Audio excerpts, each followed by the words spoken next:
Maggi pasta cheese macaroni எப்படி பண்ணலாம்னு பார்க்கலாமா? அதுக்கு வந்துட்டு அவங்க குடுத்துருக்க டேஸ்ட் மேக்கரையும், மேக்ரோனியையும் ஒரு 270 ml தண்ணீல வந்து ஃபர்ஸ்ட்டு போட்டு கட்டி இல்லாம ஃபர்ஸ்ட்டு கிண்டிக்கணும்.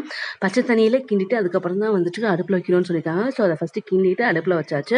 அந்த மேக்ரோனி வந்துட்டு ரொம்ப சின்னமா இருக்கிறதுனால அது வந்துட்டு ஈஸியா பாயில் ஆகும். ஸோ அதுல வந்து என்ன இருந்துச்சுன்னா 2 நிமிஷம் வேக வச்சுட்டு அதுக்கப்புறமேட்டு 5 மினிட்ஸ் வந்துட்டு வைக்க சொல்லியிருந்தாங்க. ஸோ அது வந்ததுக்கப்புறம் அந்த தண்ணிலாம் வத்துற அளவுக்கு ஒரு 5 மினிட்ஸ் வந்துட்டு லோ ஃப்ளேம்ல வச்சு அத வேக வச்சோம். அப்பப்போ கிண்டி மட்டும் விட்டோம். லைட்டா அடியில வந்து பிடிச்சது. ஸோ கிண்டி கிண்டி விட்டுட்டு ஒரு 5 மினிட்ஸ்க்கு அப்புறம் அது நல்லா வந்து தண்ணியெலாம் வத்திருச்சு. வத்துனதுக்கப்புறம் அது வந்து இப்படி தான் இருந்தது. ஸோ ஆனால் சீஸ் பாஸ்தானா அது சீஸி மாதிரி இல்லை. ஸோ நாங்கள் எக்ஸ்ட்ராவாக கொஞ்சம் வேற சீஸ் போட்டுக்கிட்டோம். ஸோ சீஸ் போடாமல் எப்படி இருந்தது, சீஸ் போட்டதுக்கப்புறம் அது எப்படி இருந்தது, அதில் என்னென்ன இன்க்ரீடியன்ஸ் இருந்தது, அந்த டேஸ்ட் எப்படி இருந்துச்சு அப்படிங்கிறது எல்லாத்தையுமே ஒரு லாங் வீடியோவில் கொடுத்துருக்கேன். உங்களுக்கு வேணும்னா அந்த லாங் வீடியோவில் கிளிக் பண்ணி பார்த்துக்கோங்க. ரெண்டுமே டேஸ்ட் நல்லா தான் இருந்தது. குவான்டிட்டிலாம் கொஞ்சம் கம்மியாக இருந்தது. ஸோ அது எல்லா டீட்டெயில்ஸுமே வந்துட்டு லாங் வீடியோவில் கொடுத்துருக்கேன். போய் பார்த்துக்கோங்க. பாய்.